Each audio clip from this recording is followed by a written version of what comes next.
Hey everyone, welcome to part 3 of building a library. In this video I'm going to talk about how I designed the library and kind of show you how I got started and some of the prep work I had to do to get it going. I wanted to make some built-in bookcases. Like if you've seen the intro video, you know the kind of idea I'm looking for. I'm not a carpenter. I don't know what the fuck I'm doing, so I kind of learn as I go, which is kind of how I approach anything. We decided to only do that far wall there that you can see, and then this wall here that goes the length of the room. The issue is there is another little bedroom here. I took the door off of there, and we decided we will try and make a Murphy door, so one of those cool secret hidden bookcase doors. That made things a little more complicated. When trying to figure out how many units I'm gonna call each of these sections a unit, it was really hard to figure out how many to do and how wide they should be in order to not block this doorway. I decided I wanted 6 along this long wall, at least 6. Because we started with, I think, 8 of those IKEA bookshelves, and that was not enough. So I knew we needed at least 6 units, or 6 bookcases worth down here to hold all of our books. So the first thing I had to do was measure the entire room and then try and figure out what widths of each of these to do in order to make sure that door still had enough clearance to open. So this is my first sketch on measuring the room. Kind of weird, hard to understand, but I get it. And then I ended up doing another one to clean it up a little, where this is the actual measurements I ended up doing.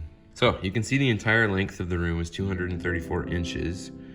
And then I had to figure out, based on the board widths and the board thickness, how all this could work together. So it was really quite tricky, but after a while I got it. I'm using 2x12s, so they come 1 foot out from the wall, and they're 2-inch thick, which in lumber is actually 1.5 inches. And then to figure out how far apart to do everything, I took the total inches of the room. I minused this little corner because it would have to be the thickness of one of the boards, so 12 inches, which is actually 11 inches. I had to minus that out of the 234. And then I had to account for the standards, which are the vertical pieces, and each unit would have 2 standards, so it could be a full separate unit on its own. So to have 6 units total, I had to take 3 inches times 5 to get the standards in between all of them, and then subtract that from that, divide by 6, and that gave me an equal number all across here. But then I found that didn't fit the doorway, which is marked over here, and you can see I had old markings there.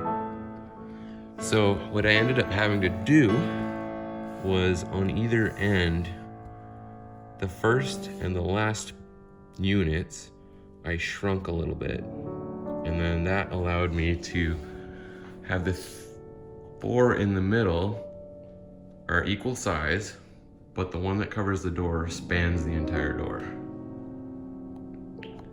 So it was tricky. Wood math is weird, but I got there eventually. And then for the far wall, I basically wanted the window centered and the ones on this side and that side to be exact same width. So I just had to figure out from this one to this one what the width would be, and then put that on this side. which ends up, this side's a bit a little bit longer, but what I'm gonna do is just block off that corner with extra wood. Underneath the window, we plan on putting in an electric fireplace, and I don't know if I'm going to build the mantle myself, which I might, or just find one on Facebook Marketplace, because they're on there all the time for actually like really cheap. So we'll see what happens there.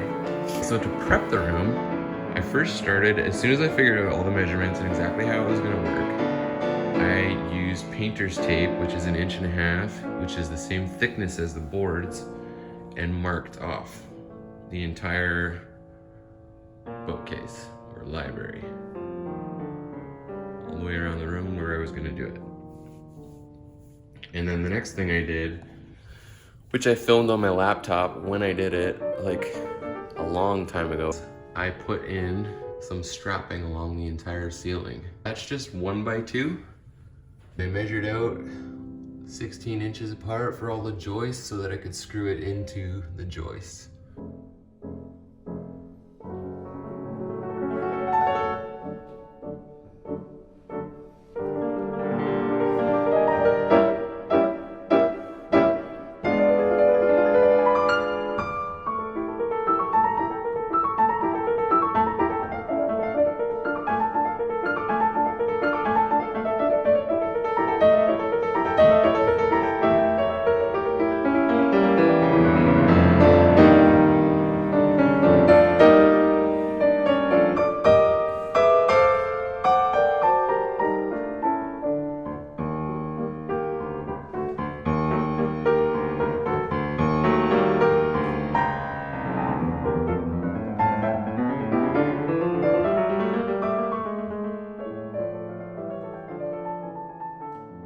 For these vertical standards, I could stand the boards up straight, use a level, make sure they're straight up and down, and then bolt a little bracket in here.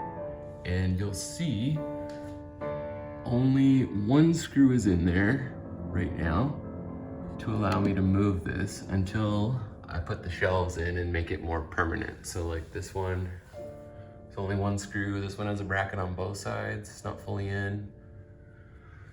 But once I set the shelves in this unit, I'll screw those both in permanently. For each of the standards, which in a bookcase, the standards are the vertical boards, I had to buy, 8-foot boards, and then measure floor to ceiling in here. Because no house is like straight or has perfectly square angles, I ended up buying this little protractor tool, the angleizer. It was like $3 at either Canadian Tire or Home Depot or something like that. Measure the exact angle, because this is not perfectly square. Get it out. Come on, focus.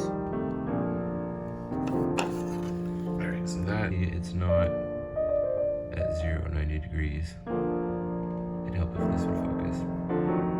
I would measure the exact angle from the floor to the wall to make the boards stand up straight. In relation to the wall, the floor was not at 90 degrees. I would account for it when I was doing my mitre cuts in order to have the board stand up straight. I did that so that, you know, everything would line up straight on the front face, because I'm going to be putting trim on the front, and also like you don't want like stuff rolling off the shelves or falling off because they're not up. And then I would just do the opposite corresponding angle on my miter saw to cut the bottom of the board off, which worked pretty good. And then I stood up all the boards using those little brackets and everything, and the room stayed like that for quite a while, maybe even like a year before I got going on the rest of it.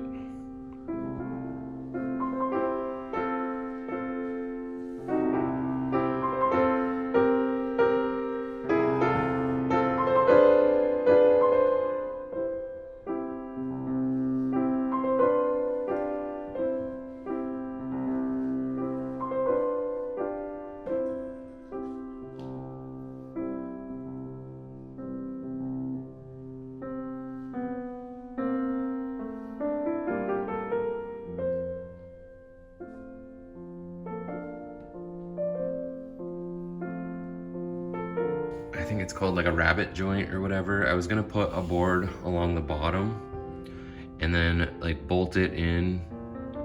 So like the bottom board would be bolted to these, or these would be bolted to it. And then I was going to do concrete tapping screws through it into the concrete floor below this. But then I figured if I'm doing like 6 shelves anyways, just the glue and everything else should hold this together, and it should be structurally sound enough to be good. Like, I guess we'll see over time how well that works, but I figured it made more sense and would be easier. This is already turning into a long project. The other thing I had to do that I don't think I took video of is I took all the trim off before we painted the walls in here, and I basically just stained them and put them back, which I'll show you now. Now that all the painting's done, I've got to get all the trim back up. As you can see, all the base trim's got to go back on, and then around the windows and door. So I've already stained all of it. It's right here.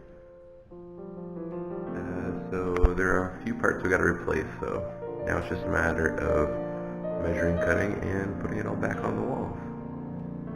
So let's get started.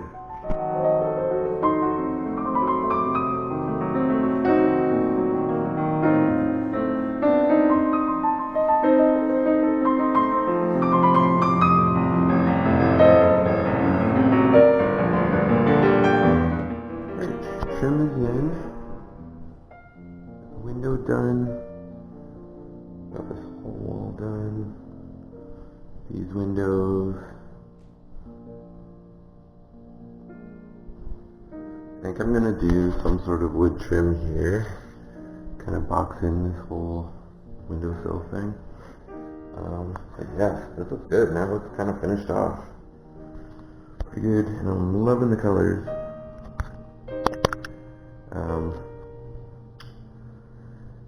Yeah, got around the door frame and that little piece down there. So, at some point I'm going to have to rent a brad nail gun and basically do all of it nice and tight, which I'll need for the library shelves anyways. So now, it's time for me to stand up all the standards and measure where the shelving will go. I'm pretty fucking excited.